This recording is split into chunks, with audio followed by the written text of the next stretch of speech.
Hello everyone, this is Neelam Joshi and today we will going to discuss about software product, process and project. As according to the previous video of software project management, we learnt about the project management technique which is based on 4 P's, where these P's are used for effective software project management, which focuses on basically people's product, process and projects. And in my previous video we talked about the people, where we learned about how the people play a very effective role in any project management technique, and what type of people we require, and how they are differentiated from the software managers, team members and some other peoples who are the part of any organization. And in today's video we are discussing about the remaining piece, which is based on software product, process and project. Okay, so now we start with the software product. Here, whenever we talk about the software product, then before a project can be planned, product 1 objective and scope should be established. An alternative solution should be considered, and technical and management constraints should be identified in the case of software product. Basically, the means is that whenever we talk about the software product, then the outcome of the software product is basically based on some specific objective and scopes, and the entire software developing process, though which is based on some changes and modification can be made in it afterward too. So basically product is based on these type of changes, and it consists of everything that is developed regarding that software, like the program code, the documentation, the operating procedures manuals, etc. So in this case, in this scenario, we can say that the software product can be imagined as a set of all the things which included source coded data reports, documents, object codes, plans, test suites, test results, data, and sometimes user manuals, installation guides, referring guides, prototyping, etc. So these all become the part of software product. And as I included these different types in the case of software products, so we I just want to describe here that a software project manager is confronted with a dilemma at the very beginning of a software engineering project, because the quantitative estimates and an organized plan are required, but solid information is still unavailable in that type of scenario. So detailed analysis of software requirement would provide necessary information for estimates, but analysis often takes weeks or months to complete this whole work. So requirement may be fluid, changing regularly as the project proceeds, and yet a plan is needed now. So in this case we can say that we must examine the product and the problem which is intended to solve at very beginning of the project, and at a minimum the scope of the product must be established and bounded. Now in this diagram you can see that how the software product is connected with all these types of things, where we are just looking here that requirement is available and it is based on this software product, and then we are just doing the system analysis and system designing. Here we are also designs codes for the software product and apply testing whenever needed, and what type of testing we require, and then finally we deploy the software product and after deployment, if there is any type of maintenance needed, then we also apply the maintenance procedure. And finally, if any type of changes made any updation, then we update our software product if that is available in the updation condition. Okay, now this is the scope which is in the context of software product. Here, first of all, first software project management activity is determination of software scope, and this is defined by answering the specific question in the form of context, information objective, and function and performance. So in the first case, which is context, then it defines how does the software to be built fit into a larger system, product or business context, and what constraints are imposed as a result of the context. In the second case, which is information objective, then the question arises here, like what customer visible data objects are produced as output from the software, and what data objects are required for input. And whenever we talk about functional performance, then in the case of software scope, the question arises here is that what function does the software perform to transform input data into output, and are any special performance characteristics to be addressed here? So, software project scope must be unambiguous and understandable at the management and technical levels, and here a statement of software scope must be bounded. That means that particular software scope must be quantitative data, and we can say that it is also uses some specific constraint and limitation, which is stated explicitly. Okay, so in this way we just define the software scope in the terms of software product. Now the second point here is problem decomposition. In problem decomposition case, the decomposition, sometimes called partitioning or problem elaboration, is an activity that sits at the core of the software requirement analysis. Basically, during the scoping activity, no attempt is made to fully decompose the problem. Rather than decomposing is applied into some specific areas like functionality that must be delivered and the process that will be used to deliver it. So human beings tend to apply a divide and conquer strategy where we just divide the large problem into a small portions into a form in a form of sub problems, and then we combine these problem after getting the proper solution for these sub problems and conquer these problems into a single unit. So in this way we will just uses this particular strategy to find to simplify the complex problem. Okay, for example, we are taking a simple example where we consider a project that will build a new word processing product, and it uses some unique features for the product which are continuous as well as which are continuous in the form of voice, and sometimes we are using for this also a keyboard mouse as an input device, and this is extremely sophisticated, and automatic copy edit features is also included here.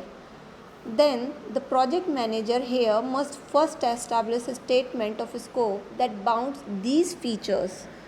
Okay, means as the statement of scopes evolves, the first level of partitioning naturally occurs, where the project team learns that the marketing department has talked with potential customer and found then that the following function should be part of automatic copy editing, like in the case of word processing product, then it is question arises here about spell checking, sentence grammar checking, reference checking of large documentation, and section and chapter reference validation checking.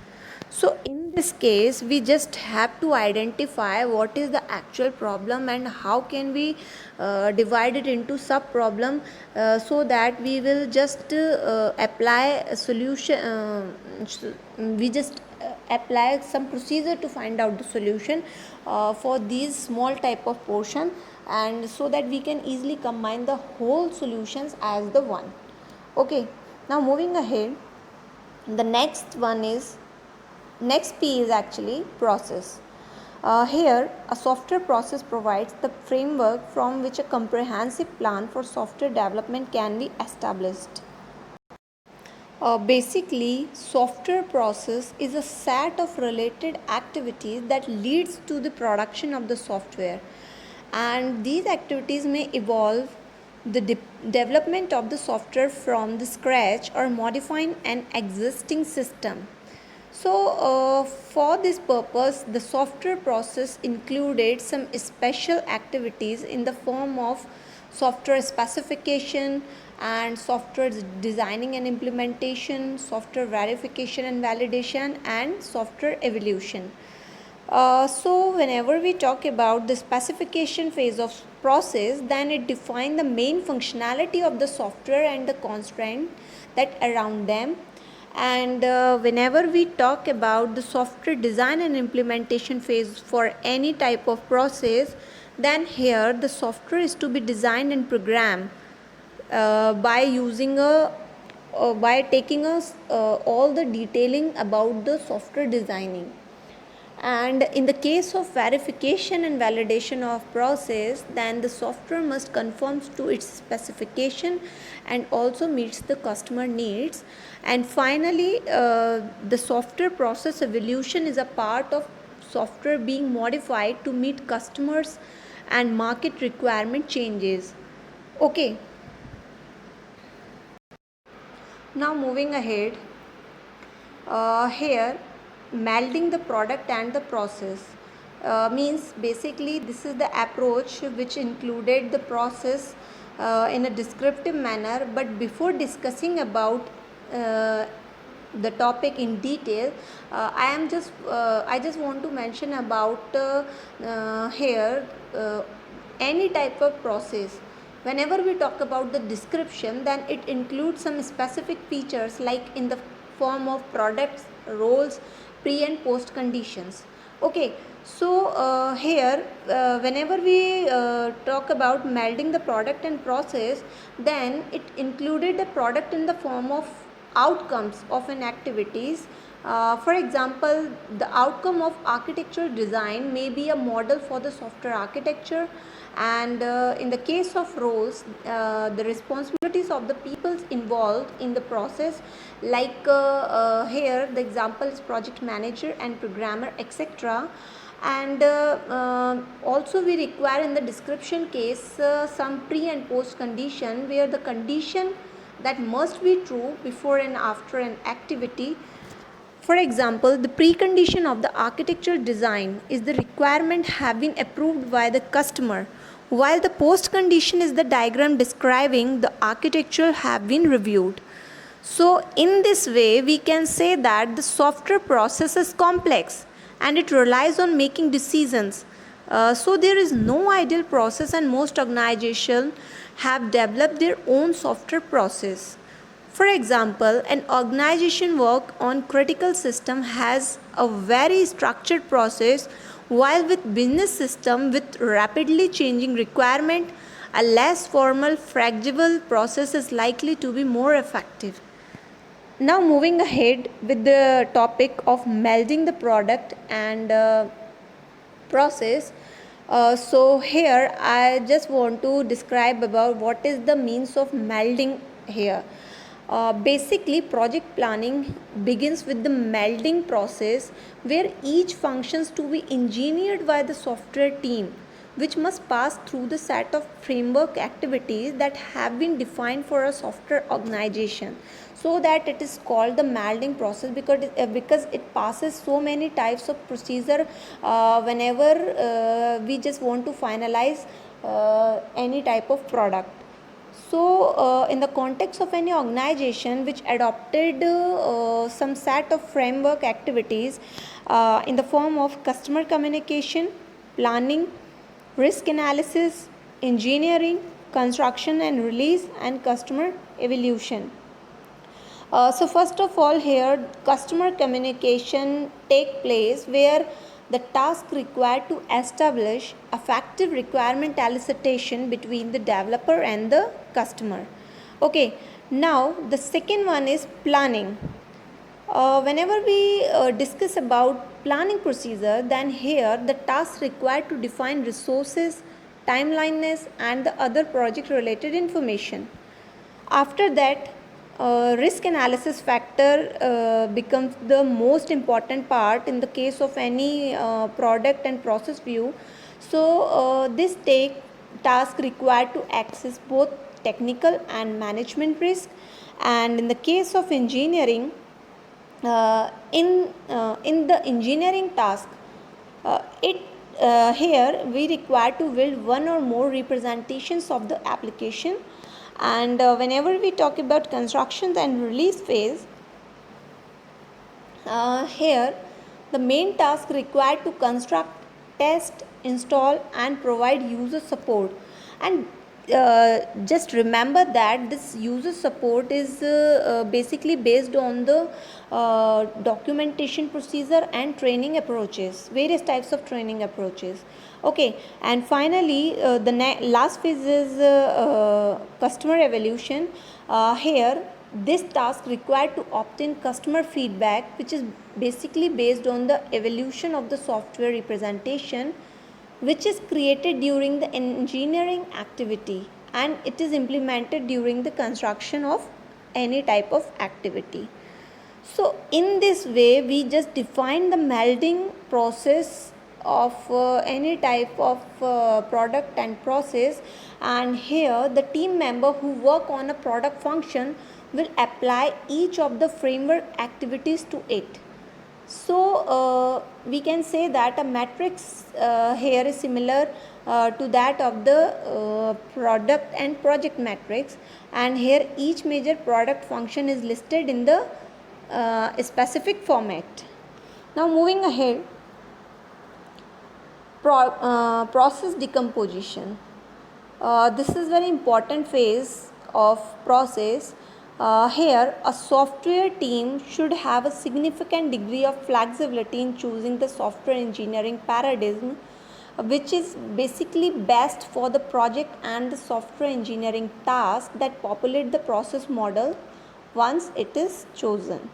Basically it uses an abstract data flow diagram process decomposition, which is applied in the analysis phase of software engineering, and it is a top down method that takes a process and its input and output data flows and logically implement the process as a network of smaller processes. Here the means is that a relatively small project is similar to the past effort, which might be best accomplished using the linear sequential approach. So we can say that if very tight time constraints are imposed and the problem can be heavily compartmentalized, then the red model is probably the right option in the form of problem decomposition, because the deadline is so tight that full functionality cannot be reasonably delivered. So in this way we are just dividing and decomposing the problem in and the processes, and here the actual work tasks do vary because the process decomposition commences when the project manager asks. And also I want to include here, for doing such type of decomposition of processes, we just need to work out on the customer communication activities, which is basically based on developed list of clarification issues, and sometimes it meets with customer to address clarification issues, and sometime it jointly develop a statement of scopes and review the statement of scope with all concerned and also modify the statement of scope as required. Okay, now moving ahead, the next one is the project. The last P for project management spectrum is the project. Okay, so in the case of project, we conduct planned and controlled software project for one primary reason, and it is the only known way to manage complexity. We will define the software project is as it is a complete procedure of software development from requirement gathering to testing and maintenance, and carried out according to the execution methodologies in a specified period of time to achieve intended software product. And for this purpose, the software project defines 10 significant and important information in the form of software people don't understand their customer needs. The product scope is poorly defined and changes are managed poorly. Basically, these are the problem which is defined in the context of information system in the form of project, where we order to manage a successful software project, so we must understand what can go wrong and how do it right. So for this purpose, I'm just defining these types of significant issues, like the chosen technologies changes, as we all know that every time technologies changes after a month, a year, so always we have to prepare about these type of changes. And sometimes business needs change or are ill defined, as we already seen in the scenario where the requirement of customer is every time changes. So in that type of time, we just want to change our business procedures so that we can get more benefit from our business. And sometimes deadlines are unrealistic. Sometimes the project deadline which we are giving for anyone, and sometimes we are also taking from anywhere. So the deadlines are not based on realistic approach.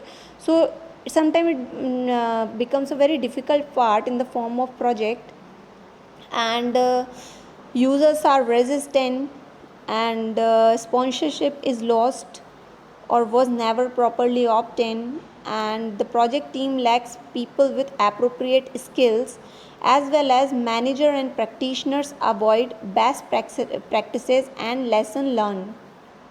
So in this way, I am just describing you how the software is affected with some specific constraint and some specific issues. So we are always prepare about these type of issues, so that our project and project related environment never affected by these type of issues. Now there are 5-part common sense approach to software project.